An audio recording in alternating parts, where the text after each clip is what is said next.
دوستو آج ہم ویڈیو لے کر آئے ہیں. ایک یوسف واپی کوئی گمراہ آدمی ہے جس نے مفتی تقی عثمانی صاحب کے شان میں بہت ہی گستاخی کی ہے، بہت سارے تہمتیں لگائی ہیں.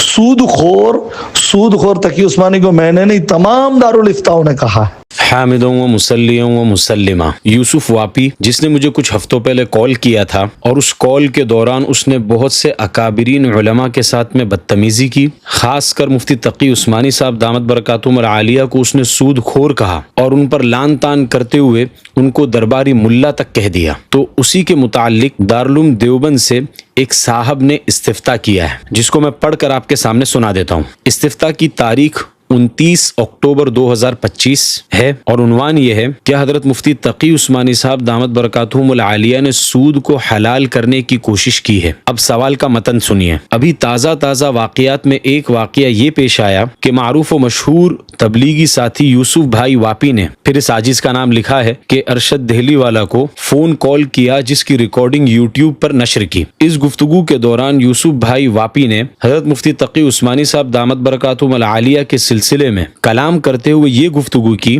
کہ مفتی تقی عثمانی صاحب ایک سرکاری ملا ہیں اور انہوں نے جمہور جیسے دارالعلوم دیوبند، جامعہ بنوری ٹاؤن کراچی اور مفتی سلیم اللہ خان صاحب سے اختلاف کرتے ہوئے میزان بینک کے سود کو حلال قرار دیا ہے اور یہ تاثر دینے کی کوشش کی کہ مفتی محمد تقی عثمانی صاحب نے ایک حرام شے کو حلال قرار دیا ہے. اس کے علاوہ اور بھی کچھ نامناسب باتیں یوسف بھائی نے مفتی تقی عثمانی صاحب دامت برکاتہم العالیہ کے سلسلے میں کہی. اس یوٹیوب کا لنک میں ذیل میں انشاءاللہ درج کر رہا ہوں. اب بندے کا سوال یہ ہے، کیا میزان بینک ایک سودی نظام والا بینک ہے؟ کیا مفتی تقی عثمانی صاحب دامت برکاتہم العالیہ سود کو سند جواز فراہم کرنے جیسی ایک گھنونی اور ناپاک کوشش کرنے کے مرتکب ہیں؟ اور کیا وہ سرکاری ملا ہونے کے ناطے اس طرح سود کو اسلامی نام سے سند جواز فراہم کر رہے ہیں؟ پھر نیچے یوٹیوب کی لنک ہے. اب دارالعلوم دیوبند کا جواب دیکھیے. عنوان یہ دیا ہے دارالعلوم دیوبند نے، علماء کے بارے میں نازیبا الفاظ. بسم اللہ الرحمن الرحیم.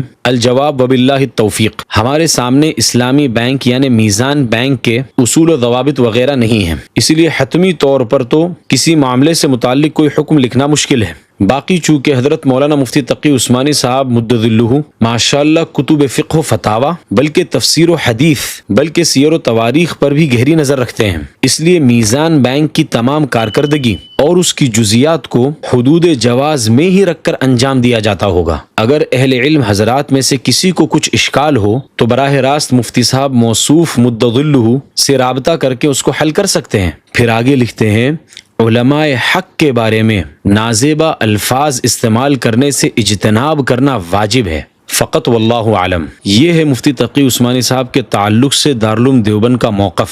اور کتنا خوبصورت جواب دیا ہے. اس کو کہتے ہیں علم والا جواب، کہ سامنے والے کی علمی شخصیت کو دیکھا جائے، اس کے علمی قد و قامت کو دیکھا جائے اور اس کے بعد پھر اس کے تعلق سے کوئی رائے قائم کی جائے. جبکہ یوسف واپی کا کیا حال ہے، کبھی تو مولانا عبدالقوی صاحب کو گالیاں دیتا ہے، کبھی مفتی سلمان منصور پوری صاحب کو گالیاں دیتا ہے، کبھی مفتی تقی عثمانی صاحب کو درباری ملا اور سود خور کہتا ہے. اکابر علماء میں سے شاید ہی کوئی ہوگا جو اس بد زبان یوسف واپی کے لانتان سے محفوظ ہو. اس کے لانتان سے فقط مولانا ابراہیم دیولا صاحب اور مولانا احمد لاڈ صاحب ہی بچے ہوئے ہیں، اور وہ بھی کب تک بچے ہوئے کچھ نہیں پتا. یوسف واپی کیا کہہ رہا تھا کہ سارے دارالفتاؤں نے مفتی تقی عثمانی صاحب کو سود خور قرار دیا ہے. علیہ باللہ. سود خور تقی عثمانی کو میں نے نہیں، تمام دارالفتاؤں نے کہا ہے. اور رہی بات ہمارے اس ویڈیو کی جس میں بنوری ٹاؤن کے ایک دارالفتاء کا ہم نے فتویٰ دکھایا تھا اور اس پر یوسف واپی اعتراض کرنے لگا کہ یہ الگ دارالفتاء ہے، وہ الگ دارالفتاء ہے، تو اس سے مزید یوسف واپی کی جہالت کنفرم ہو گئی. کیونکہ یوسف واپی کا جو دعویٰ تھا وہ موجبہ کلیہ تھا، کیونکہ اس نے یہ کہا کہ سارے دارالفتاؤں نے مفتی تقی صاحب کو سود خور قرار دیا ہے اور موجبہ کلیہ کی نقیص کو توڑنے کے لیے سالبہ جزیہ کافی ہے. کوئی ایک دارالفتاء، چاہے بنوری ٹاؤن کا دارالفتاء ہو، پھر چاہے بنوری ٹاؤن کے کسی بھی مدرسے کا دارالفتاء ہو، جب اس نے اسلامک بینک کے تعلق سے مفتی تقی صاحب کی تائید کر دی تو یوسف واپی کا دعویٰ خود بخود ٹوٹ گیا. اور اس فتوے میں تو دارالعلوم دیوبند نے بھی مفتی تقی عثمانی صاحب کی علمی شخصیت کو تسلیم کرتے ہوئے یہ لکھا ہے کہ مفتی تقی صاحب ماشاءاللہ فقہ و فتاوی، تفسیر و حدیث، سیر و تواریخ وغیرہ پر بھی گہری نظر رکھتے ہیں، اس لیے میزان بینک کی تمام کارکردگی اور اس کی جزیات کو حدود جواز میں رکھ کر ہی انجام دیا جاتا ہوگا، اور اہل علم میں سے اگر کسی کو اختلاف ہو تو اختلاف کرے، اور اختلاف جو ہوتا ہے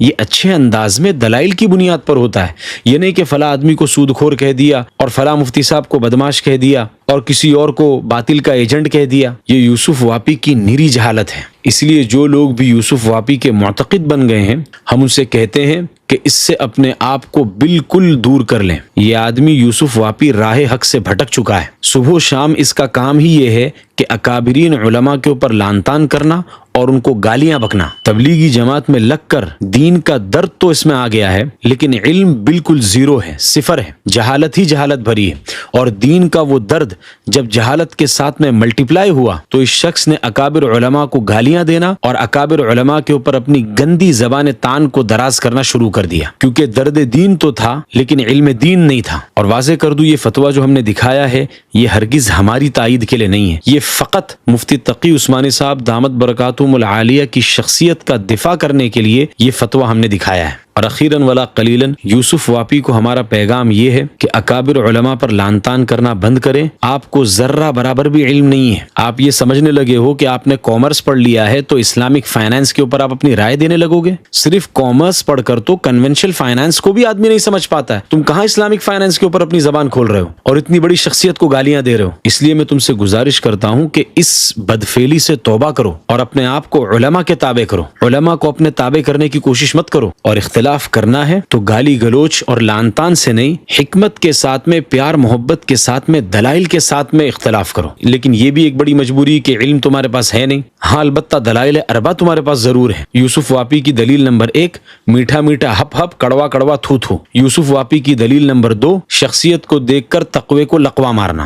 یوسف واپی کی دلیل نمبر 3، تبلیغی جماعت غریب کی جورو ہے۔ اور یوسف واپی کی دلیل نمبر 4، زور زور سے چلانا اور چلا کر یہ سمجھنا کہ ہم نے معرکہ سر کر لیا۔ وَإِنَّ أَنكَرَ الْأَصْوَاتِ لَصَوْتُ الْحَمِيرِ۔ هذا وصلی اللہ علیہ وسلم۔